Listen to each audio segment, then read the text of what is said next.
Livia ജോസിന്റെ കുറ്റസമ്മത മൊഴി തള്ളി ബ്യൂട്ടി പാർലർ ഉടമ ഷീല സണ്ണി തന്നെ വ്യാജ ലഹരി കേസിൽ കുടുക്കിയതിൽ മരുമകൾക്കും പങ്കുണ്ട്. സ്വന്തം ചേച്ചിയെ രക്ഷിക്കാനാണ് ലിവിയ കള്ളം പറയുന്നതെന്നും ദൈവമാണ് തന്നെ രക്ഷിച്ചതെന്നും ഷീല സണ്ണി പറഞ്ഞു.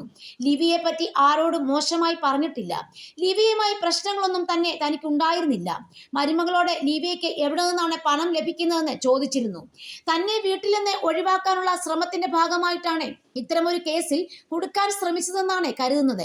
ലിവിയ പറയുന്നത് പോലുള്ള ശബ്ദ സന്ദേശം മകനെ അയച്ചിട്ടില്ല. ലിവിയെ കുറ്റപ്പെടുത്തി ഒരേ ഒരു വീട്ടിൽ താമസിക്കുന്ന മകനെ ശബ്ദ സന്ദേശം അയക്കേണ്ട കാര്യമില്ല. നാരായണദാസിനെയും നേരത്തെ അറിയില്ലായിരുന്നു.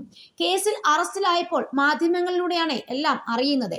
തന്റെ മകനും മരുമകളും എവിടെയാണെന്ന് ഇപ്പോഴും അറിയില്ല.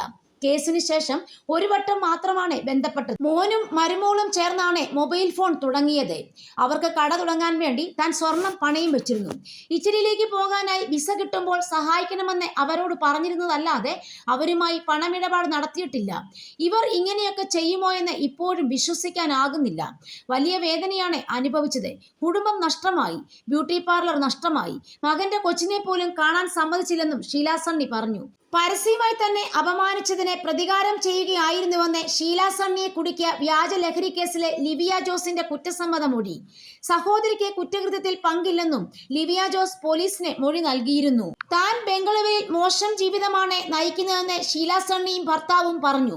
ഇതിനാലാണ് ഷീലയോട് ദേഷ്യം തോന്നിയത്. അതിൽ തോന്നിയ പകയാണ് വ്യാജ സ്റ്റാമ്പുകൾ ബാഗിൽ വെച്ച് കള്ളക്കേസിൽ കുടുക്കുന്നതിനെ കുറിച്ച് നയിച്ചത്. യഥാർത്ഥ ലഹരി തന്നെയാണ് വാങ്ങാൻ ഉദ്ദേശിച്ചിരുന്നത്. എങ്കിലും ലഹരി നൽകിയ ആഫ്രിക്കൻ വംശജൻ പറ്റിക്കുകയായിരുന്നു. ലിവിയ നാരായണദാസുമായി ചേർന്നാണ് കൃത്യം നടപ്പാക്കിയതെന്നും ലിവിയ പറഞ്ഞു.